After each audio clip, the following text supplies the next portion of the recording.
I'm Patty Randall and I'm a doctor trained in psychiatry. I've been retired from clinical practice for 7 years, but over the last probably 30 years I've developed ultimately what has now become the gift box.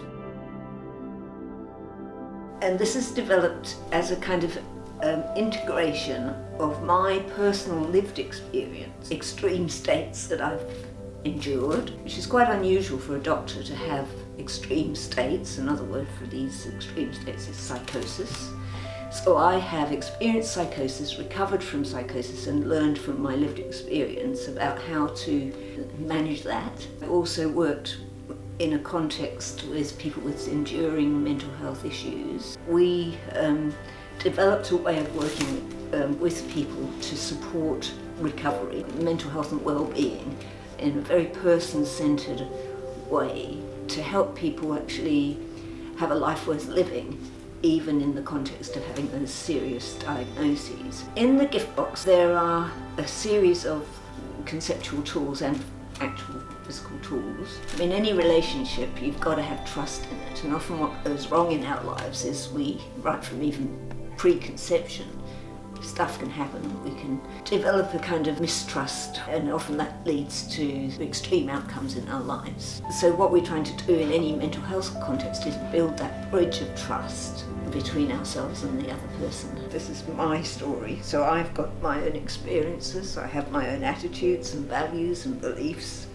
and feelings and thoughts and memories and body sensations. As I say, we can brainstorm in the room what we need to build trust. It's about learning from each other. It's not that we are facilitators and we're the ones teaching the topic. It's about learning for each other, so we learn from the service users and they learn from us as well.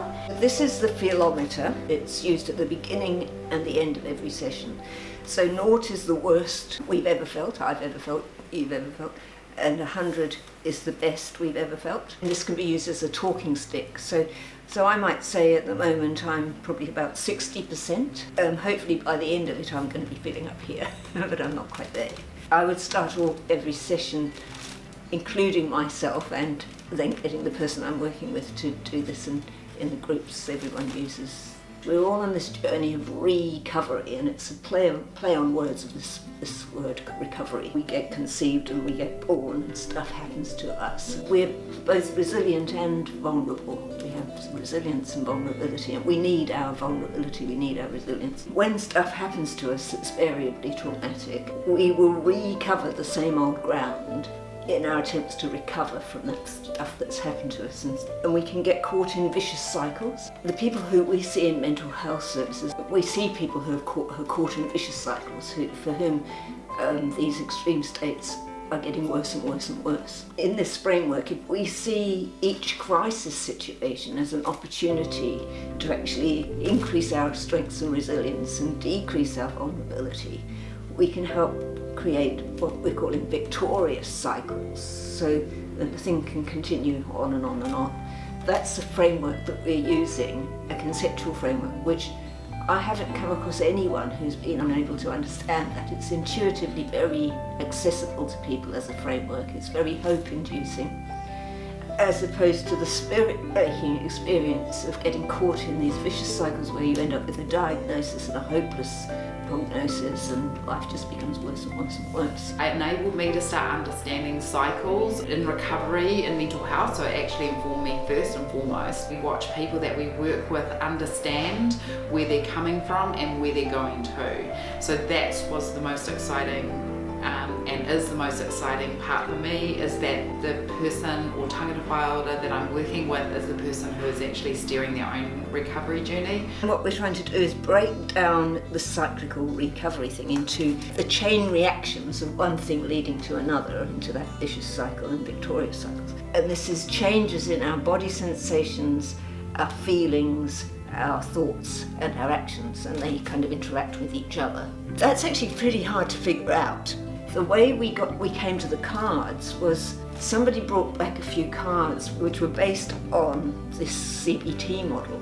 And one young man who we were working with this, trying to help him get through a real difficult life circumstance, said, this is so useful, I couldn't have figured out what my early warning signs were without these cards. Although we don't usually start with the early warning signs cards, I'll give you an example of the sorts of things that he was noticing were useful for him. The feelings card, feeling very confident and extremely happy, feeling aggressive or pushy. You know, sort of just being able to put words to changes in behaviours and thinking and so on, that otherwise you couldn't slow things down to notice those things. Answering questions is actually quite a lot of cognitive work, you know, especially if you're asking people open questions. It's a lot easier if you can actually, I mean, what I tend to do is put the cards down on a table.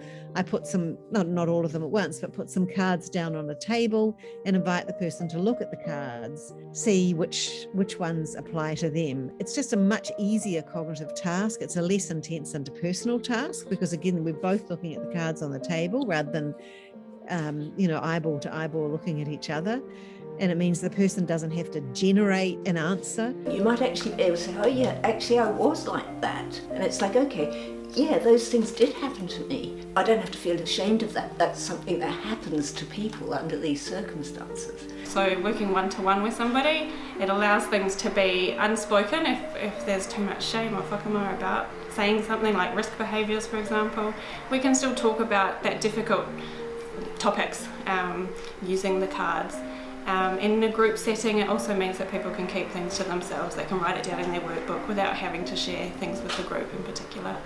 So I really love the card sets, and some of the people we've worked with have given great feedback saying that those cards are spot on. So I think they're also quite normalising for the patients to say, well, somebody else has thought of this and has been through this, and that's why it's already there on a card. The buy-in for that is so incredible because they do know how this was designed, and the words that are there have come out of the mouth of people who have been through significant distress, and so you can see forgiveness, you can see some self-forgiveness in that when they notice that other people have felt these things. I am not alone, this is not weird, was it because I was really unwell? And so you start to see them cycling out, and you start to see the Victoria cycle very early on, probably in this group. I would say 2 sessions in, starting to be in their Victoria cycle, and that's a celebration. And also what we just need to explain them here is there's wild cards, so they're able to add things. If they can't find something, there will be something that they can add, and it's such a wonderful clue for anyone who's working because they can actually clue each other. So it doesn't need, like Therese and I are working, we don't need to be the person finding the clue.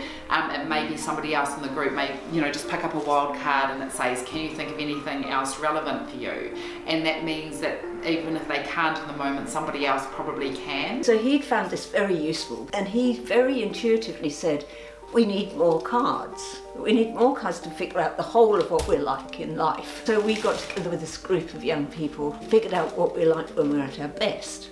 So we figured out all the sorts of things we do when we're at our best, and it's in the traffic light colours of green, orange, red.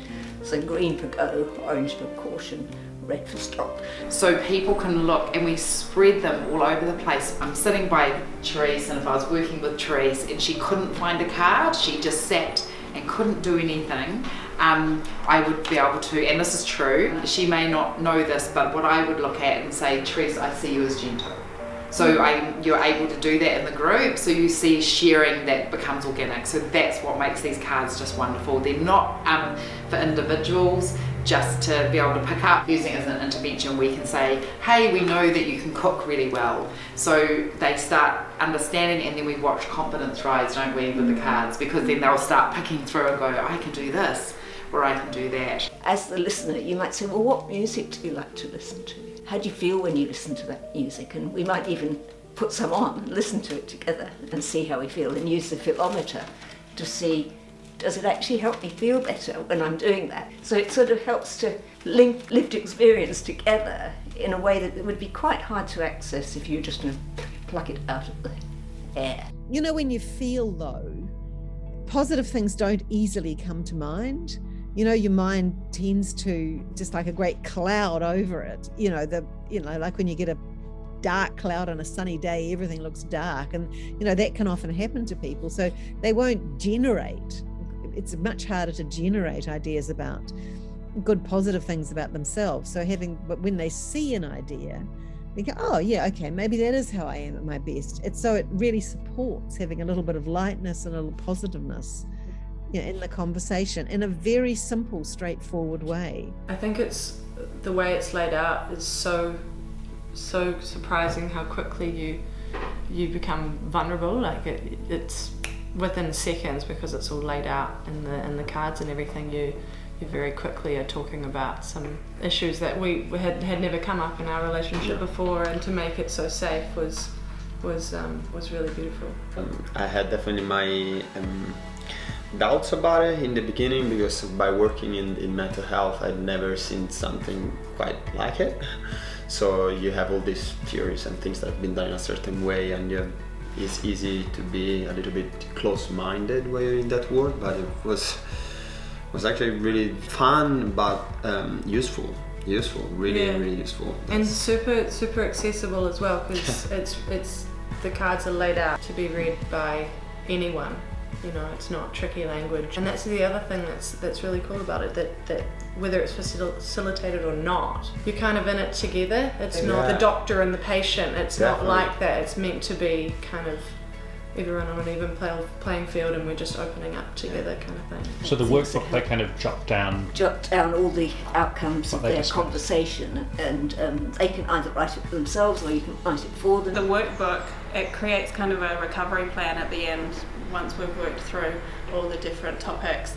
It's something that they can hold on to and take to their MDT meeting or take to their family and talk about what works for them and what are the risky situations, or when are they in their vicious cycle versus their victorious cycle, and it gives them that language to engage more with their treatment too. It's my first time to facilitate any therapeutic groups. The manuals are very useful, so it really guides the facilitator on what to talk about, and then also gives you a little bit of way to research on what it's all about as well, and then you get to be prepared. It gives you a really clear directions and how to go about your session with the patients. And I guess what really is good is for the patients to speak about their own life, and then they also get to empower other patients as well. All the models that we look at in mental health and models that I look at, I'm an occupational therapist, so there's lots of models I need to look at,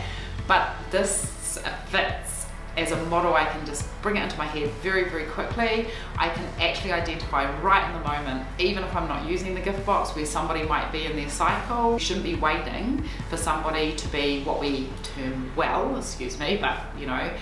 to use this. You can use it in a really gentle, small way right from the beginning with somebody. My biggest takeaway from this is that people are understanding their recovery, what recovery is, and quite often they come right through to rehabilitation pathway, and then you ask them what recovery is and they don't know.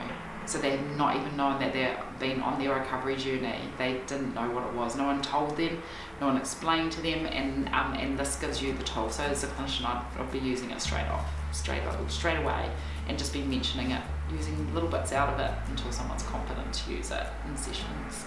I want to maybe emphasize how fun is to do it, and like simple and fun and light, and those are not common words in the mental health system. That's true. And it's like really a game, medicine, and a way to get better yourself and cultivate a better relationship in general. As you said, John, like enjoyable, really enjoyable. Thanks, Patty.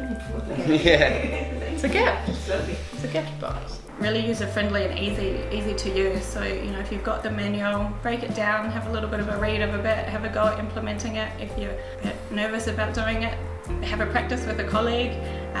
But it is well laid out and well structured, that it gives you a great scaffolding, and from there, you can add things to the group, or it will lead you on to other discussions with people that you're working with. So don't worry. There's a lot of resources there for you to draw on if you get stuck, but it will lead to lots of fruitful therapeutic discussions. I would recommend this to service users and other multidisciplinary team to work with, as it is a good recovery buddy that you can work on with the service user, so it's very easy to follow, very straightforward, and they can apply it easily with their own lives and then easily share this learning with other service users as well, to their family who are in the state of crisis. So it's a good eye-opener, I would say. It's client-centered and it equips people with tools that maybe they haven't learned before, and say someone might have felt distressed in the past and they might have been told, take your medication, take a PRN.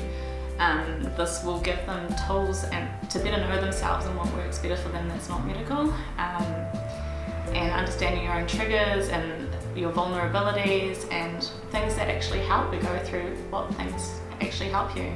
And having that booklet really is there to remind you when you're in the moment and you actually need a helping hand. It's easy, it's transportable, you can take it anywhere, you can take pieces if you need to.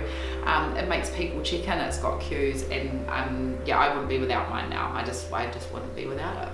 Yeah. This gift box has helped me a lot since I've been here, like how it's changed my vicious cycle from when I was a young man to how I am now, and I'm on the road to recovery to get my life straight and just be on the straight and narrow road. Each person talks about their life skills and what they've been through. We kind of share the same thoughts and feelings, like how one another is, and yeah, just hold on to hope, I say, and just we can get through it. It's just a matter of time. Hold on to hope, you know, and work towards your recovery. You'll be alright.